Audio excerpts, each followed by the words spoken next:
What is silence? Well, complete silence is the absence of all noise. But when we talk about the use of silence in a piece of audiovisual media, we do not necessarily mean that all noise disappears. Instead, it is an intense reduction of noise to the point of near nothingness. Silence is only truly effective at conveying an intense experience when it is juxtaposed against noise.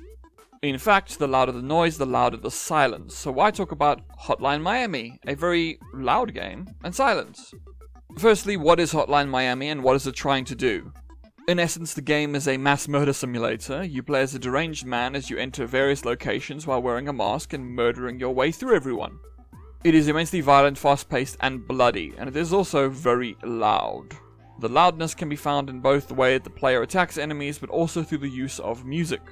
The hallucinatory 80s-inspired soundtrack continuously thumps away while you kill people. Lots of people. In Hotline Miami, brutality is the name of the game. You are ultra-violent as you go on your sprees. The use of a more pixelated aesthetic adds to the visual noise of it all. And that is something worth mentioning in terms of noise and silence. You can extend them to more than the audio alone. When things are frantic and chaotic alongside auditory noise, you get a certain sense of visual noise.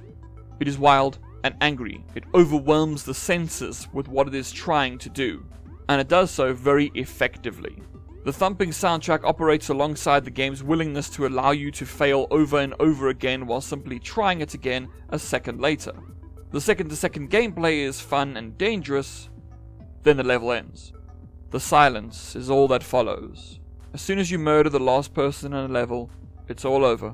There is no more movement from anyone but the player. There is no music for you to jam along to. There is only the sound of your character as he makes his way back to the start of the mission. Once you have eliminated every threat in your way, there's no one to stand against you. You have won. Now you get to bask in the glory of your victory. The way you do so is by walking straight through the carnage. There is nothing in your way anymore, and the complete lack of visual or auditory noise is deafening. You just had a ton of fun with your killing spree, but now it's time to see what you actually did. You can see every dead body, every discarded item, every broken window. However, with the threats entirely gone, you now get to truly appreciate everything you did. In the midst of the noise, you only got to experience the moment-to-moment franticness of it all.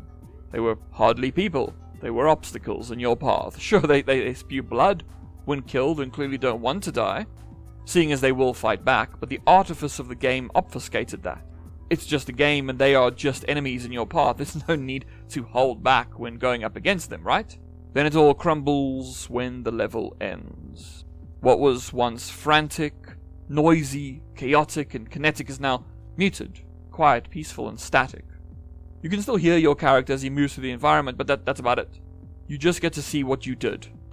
This forces you to contemplate the reality of what games present to us once all the fun and carnage and noise has disappeared from the fictional world that it presents to us. Few games have done this kind of thing, and one of the only others that did it as effectively as Hotline Miami is Spec Ops: The Line, where it forces you to walk through the devastation you caused. It also does so by slowing everything down. The slowing of narrative presentation and the absence of frantic noise often go hand in hand with one another. You need to really see what you have done. This serves in many ways as a critique of gaming as a whole. The gameplay in Hotline Miami is fun. From a personal perspective, it's probably one of the most enjoyable central gameplay loops in gaming, at least for me. And I only have a handful of games that I play for the gameplay rather than the narrative. However, this gameplay loop, as it gives way to this silence over and over again, presents us with a narrative that is very interesting. Most games do not let you experience that oppressive, deafening silence.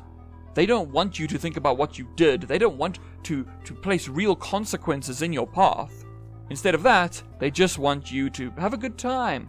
Hotline Miami clearly wants you to have a good time, but it feels like it needs to also say something a little deeper with its aggressive glorification of hallucinatory violence.